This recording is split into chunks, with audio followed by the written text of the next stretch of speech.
a great honor to welcome Mate from Oasis to open up this track, and he'll be talking about Oasis Sapphire and privacy in use. Take it away. Thank you, Alyosha. Dobar dan svima. But there's not a lot of Serbians here, so I'm just gonna stick to English. I'm Matej from Oasis. I'm the BD manager here. I've been with the team for quite a bit, and our focus is on bringing privacy to Web3. So we're gonna dive a little bit more into that. The slides over here. So, what is Oasis? The short tagline is smart privacy for Web3 and AI. But we're gonna dissect it a little bit through this short talk about what we offer in terms of on-chain privacy for native dApps, how we can offer this cross-chain for other EVM applications, other EVM blockchains and dApps on those blockchains as well.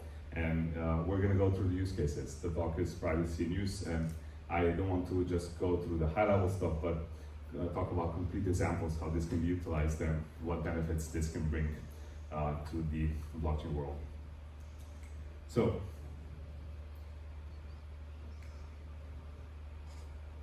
try again.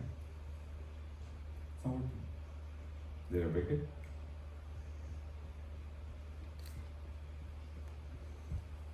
Let's try it one more time. Try now. Perfect. Okay. So first, we're going to talk a little bit about the architecture of Oasis. What's special about the Oasis network is that we have a layered architecture, or we basically have native rollups, right? So we have the consensus layer, which is just consensus, and then all the compute happens on this, let's say, native layer 2s, if you can imagine it like that. And you can have different computation environments there, but we're going to focus today on what we call the Sapphire paradigm, or parallel runtime, which is the confidential EVM compatible one that enables all these on-chain private applications, right? And at the same time, you can see here that we also have the Oasis privacy layer, and this is the layer which enables Sapphire to also act as a layer 2 to the Ethereum ecosystem, other EVM chains, and how those apps can utilize the privacy features of Sapphire without the need of moving their whole dApp, their users, their funds over to the Oasis network, but just keep them there and utilize the Sapphire privacy features cross-chain, right? So, spoke a little about the Sapphire paradigm. The Oasis privacy layer, a little bit more in depth, is basically a message passing bridge where you're sending encrypted messages back and forth from the home chain to Sapphire. The computation happens there. You send the encrypted results back. To simplify the user experience here, you can also have a gas relayer, so users don't need to have actual native gas token called rows to execute those transactions. You can also sponsor them on your own, and this enables that seamless UX that users are maybe used to from utilizing MetaMask to interact with the EVM space, but at the same time have that privacy features, those privacy features that are not enabled in the normal transparent blockchains, right? So how this privacy is achieved on Oasis is through trusted execution environments, or TEs. There are many different technologies that enable on-chain privacy. We have MPC, FHE, you have ZK, but we believe that TEs are a good, let's say, compromise between the trust assumptions that are needed here and the flexibility that you get, general compute basically within the TEs, what you're able to execute with fairly low resources. And how trust execution environments work is you have smart contracts, and then you have encrypted data.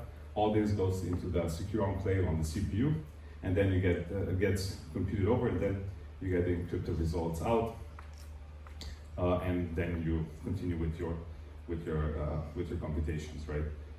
You can also add here other technologies like ZK MPC to have that defense in depth, but that depends on basically the use case or how much privacy is actually needed. For, let's say, a private order book, you don't need indefinite privacy, you just need privacy in that specific time. For, let's say, personal data, that privacy needs to be for a prolonged time, right? So what is smart privacy, or how we coined it, right? It's privacy when needed, right? So you have selective disclosure or elective transparency, right? You have public proofs of private data. Compliance and regulation sometimes need transparency, but at the same time, we want that public privacy, right?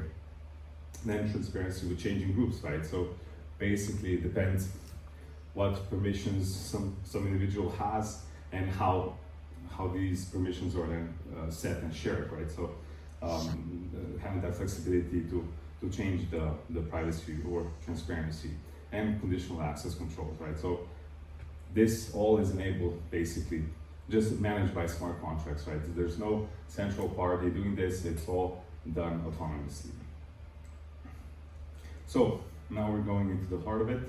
So let's say some of the use cases that we kind of see potential in is confidential AI, private data management, DID, secret ballots, fully confidential and key unlockables, sealed bid auctions, games with zero trust assumptions, and private payments, right? I'm going to dive deeper into a few use cases, and then we can have a little bit of a discussion on this as well. So first, Oasis and AI, why we see a lot of potential here is because currently you have the big corporations that are kind of taking over the space. You have Google, you have OpenAI, you have the others as well, and they're kind of controlling now that space in terms of data, compute power, and everything. And in order to be able to decentralize that and enable federated learning, enable self-sovereign data of users and how they share their data to be used for training models and stuff like that, we need to have on-chain privacy.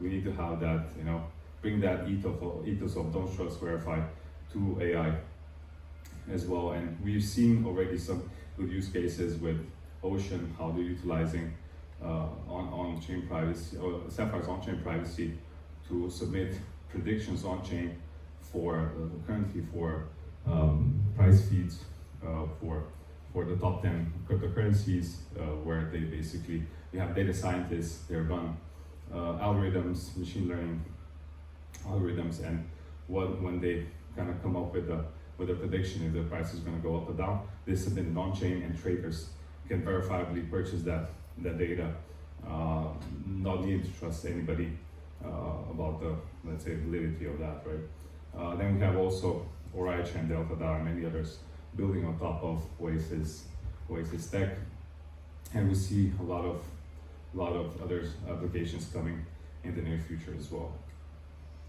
So one interesting framework that we're working on as well is called Waffle. Yeah, it's intentionally acronym like that, but it means runtime off-chain logic. So basically, on-chain compute is often limited with how much is possible to do, right? So you need to kind of rely on off-chain compute, but then at the same time, how do you keep that on-chain trust and verifiability, right?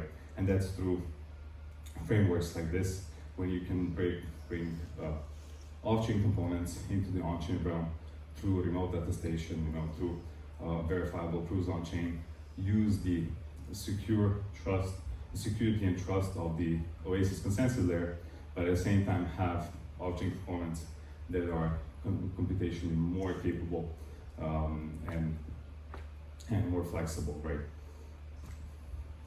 So now we're going to move into the privacy and use part of it. So we're going to look at a few use cases, and then we can have a chat also how this actually benefits all the applications, right? So confidential voting we see as one of the very interesting use cases for on-chain privacy, because we saw how Web3 became very focused on, decentralizing also the governance of the protocols, spinning up DAOs to manage treasuries, to manage projects, doing everything through on-chain governance proposals. And currently it's quite limited because everything is transparent. You have, problems of voters expressing them freely. They can be coerced. You have also vote bias, where basically big token holders can basically sway the vote by voting one direction at the beginning, and then basically other voters just follow them.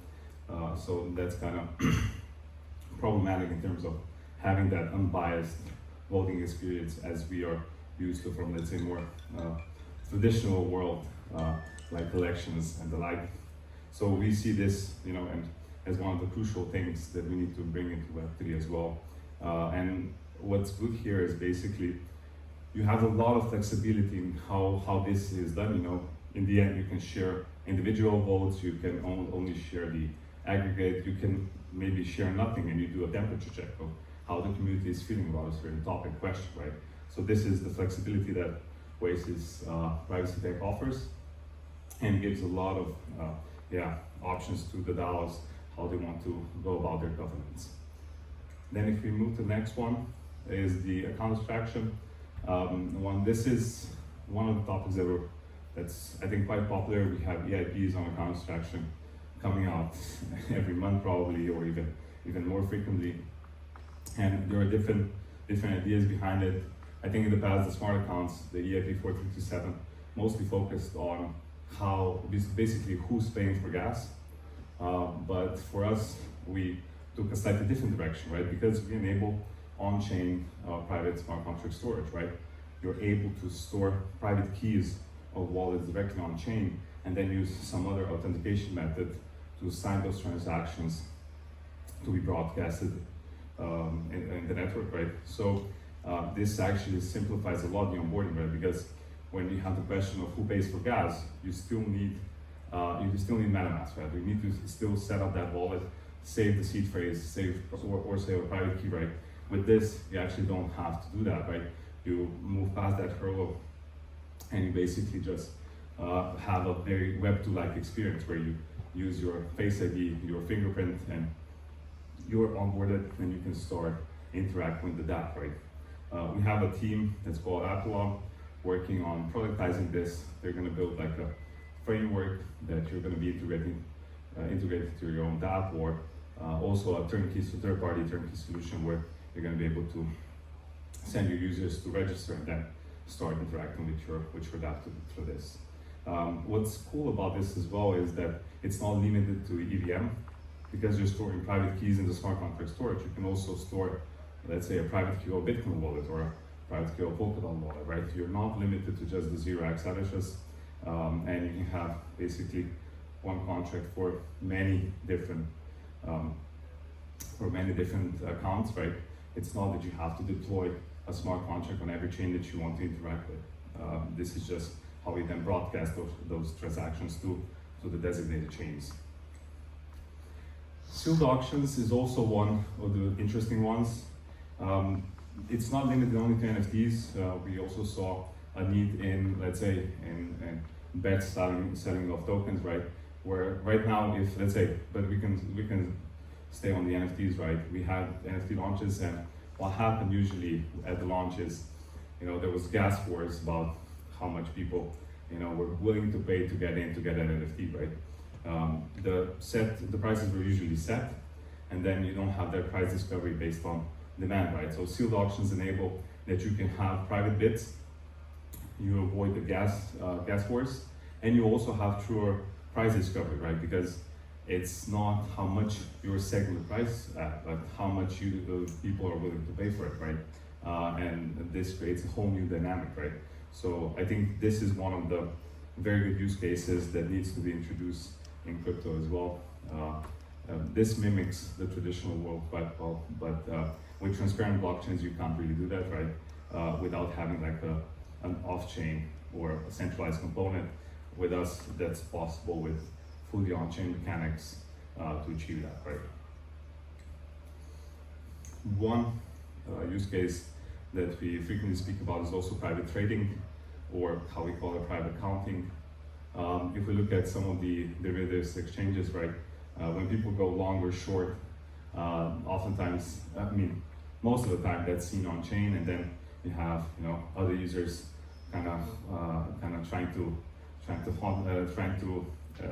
get them liquidated, basically hunting them on chain, and that becomes a problem, right? Or there's like a docs address that everybody knows, and that address went short, I don't know how much ETH, it gets shipped on Twitter or anywhere else, So private accounting enables that you can have collateral on any chain, but then you do trades within the private Sapphire runtime, right? And then what this enables is that you leave your user where it's at, right? But all the trades that happen, you can have within that private space. Nobody sees them, and then you just consolidate the outcome when they want to withdraw it, either it's winnings or losses, right? But everything is more similar to your centralized exchange experience, right? If you're Binance or Coinbase or whatever, but at the same time you're staying on chain, everything's decentralized, everything's trustless, and you can go about your trading without the fear of somebody trying to liquidate your position, right? And then we have the confidential NFTs. I'm going back to NFTs because we see that there's a lot of potential there, right? I think there was one trend in the previous cycle where you had all those right-click save people, where it was like, why would I buy this? If I could just right-click save it.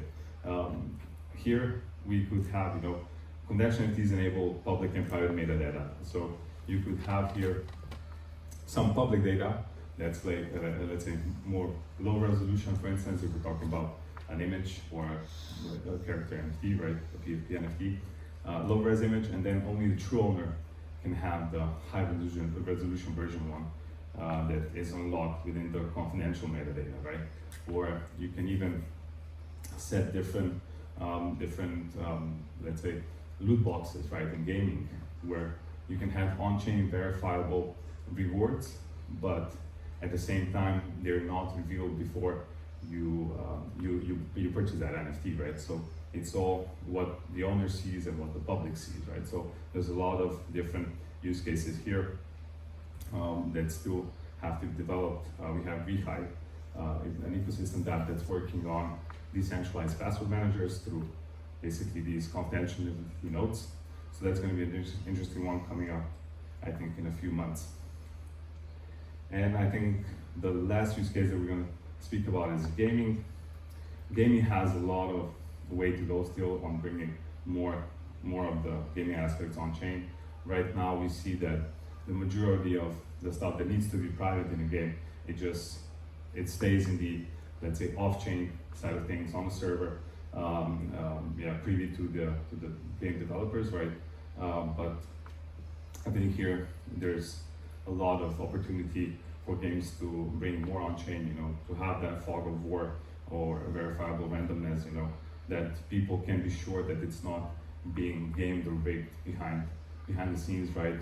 Even if we're talking about gambling, right? How can you be sure that the cards that you're dealt are not stacked or rigged, right? And if you enable that on-chain verifiability of the deck, it really solidifies the trust in that, right? So I think here we have still a long way to go, but it's going to the right direction. And I think, this is it for the presentation. So in summary, I think crypto still, there's a lot of interest lately in privacy, right, in the crypto blockchain space, and that's good, right? We welcome that. But I think we still have quite a bit of way to go with users caring more about what's seen on chain, what others can see about them. In general, also about their data, their privacy, right? How they share their data. I think Oasis privacy is one of the technologies that will enable all of that. Thank you very much.